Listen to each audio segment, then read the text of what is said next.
प्रश्न है कि जैसे देवहूति थी वो सतयुग में थी और उनकी पुत्री थी माता अनुसुईया, वो भी सतयुग में थी। तो जैसे त्रेता युग में जब रामचंद्र जी थे तो वो तो त्रेता के अंत में ही तो थे। तो जब भी थी माता अनुसुईया, उन्होंने जब माता सीता को आशीर्वाद दिया था, तो ये तो बहुत लंबा समय हो गया। आज भी है माता अनुसुईया।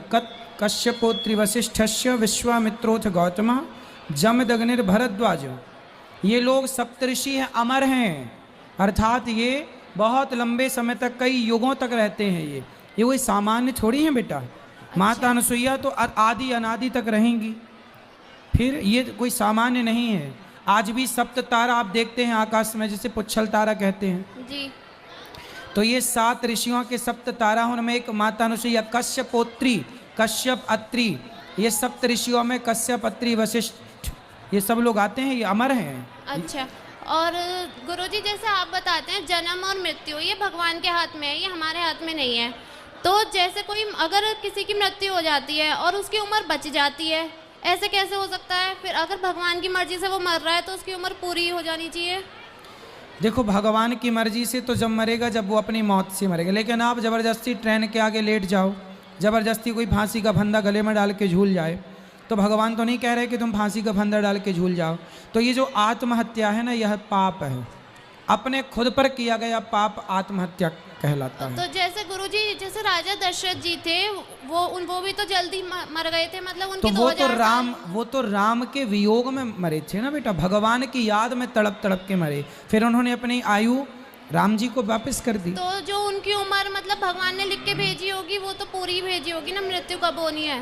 देखो, जो लिख के भेजा था वही हुआ दशरथ जी के साथ, वही लिखा था। तो ये लिखा होगा कि वो पहले मर जाएंगे समय से। बिल्कुल, इसलिए। लेकिन दशरथ जी ने आत्महत्या तो नहीं की ना।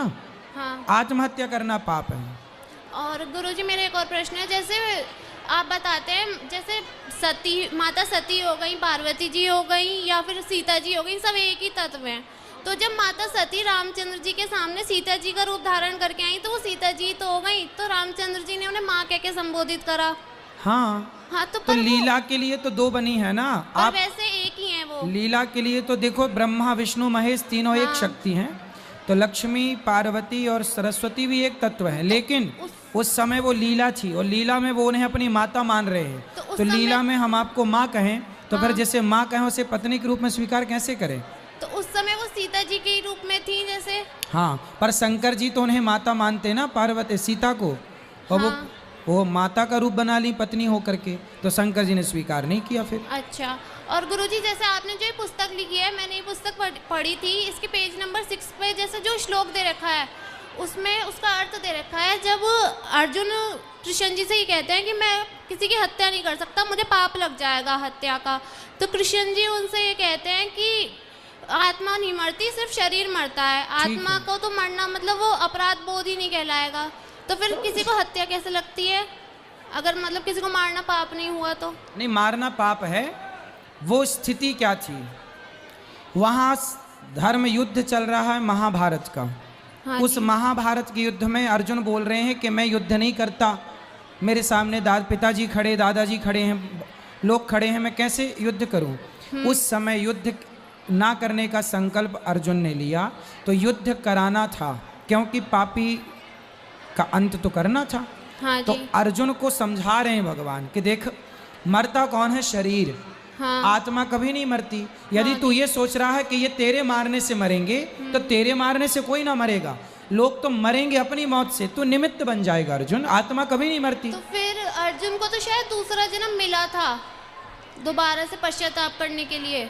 ठीक है, तो वो उनको मतलब हत्या लगी थी इसलिए नहीं, पश्चाताप कोई देखो, अर्जुन ने जो काम किया वो भगवान की इजाजत से किया। हाँ। और भगवान की इजाजत जो थी वो किया, तो वो धर्म है, इसलिए जो किया सब सही है। अच्छा, और गुरुजी जैसे आप कहते हैं कि जात पात में नहीं पढ़ना चाहिए, जैसे लोग आजकल सब अपनी जाति पे ही बहुत गर्व करते हैं कि हमारी जाति है, हमारी वो है, और ऐसे ही अब भगवान के लिए भी करने लगे हैं। जैसे जन्माष्टमी आती है तो लोग स्टेटस डालते हैं हैप्पी बर्थडे यादव जी, ऐसे ही राधाष्टमी आती है तो हैप्पी बर्थडे गुजरी। मूर्ख लोग हैं ये, जो भगवान को भी जातियों में बांट दें, वो मूर्ख हैं। इन मूर्खों का क्या है? इन मूर्खों से परेशान ना होइए। समाज में अच्छे लोग हैं तो मूर्ख लोग भी हैं, कहाँ जाएंगे? गुलाब है तो कांटा भी होगा। तो समाज में ऐसे लोग बहुत हैं गुरुजी। तो मूर्खों की संख्या बहुत है, बात सही है। और एक और क्वेश्चन है गुरुजी, जैसे नारायण के 24 अवतार हैं, 24 अवतारों में से जैसे रामचंद्र जी के साथ माता सीता हैं, लक्ष्मी जी हैं, और कृष्ण रूप में उनके साथ राधा जी हैं, तो बाकी के अवतारों में भी लक्ष्मी जी उनके साथ हैं? बाकी हर अवतार में भगवान जो जो लीला कार्य करने आए, जैसे नरसिंह भगवान आए हाँ तो जी। लीला करके प्रहलाद जी पर कृपा करके चले गए, तो वो थोड़ा देर का अवतार था। मतलब ज्यादा लंबे समय का नहीं था वो। हाँ, वो अवतार ही थोड़ी देर का था।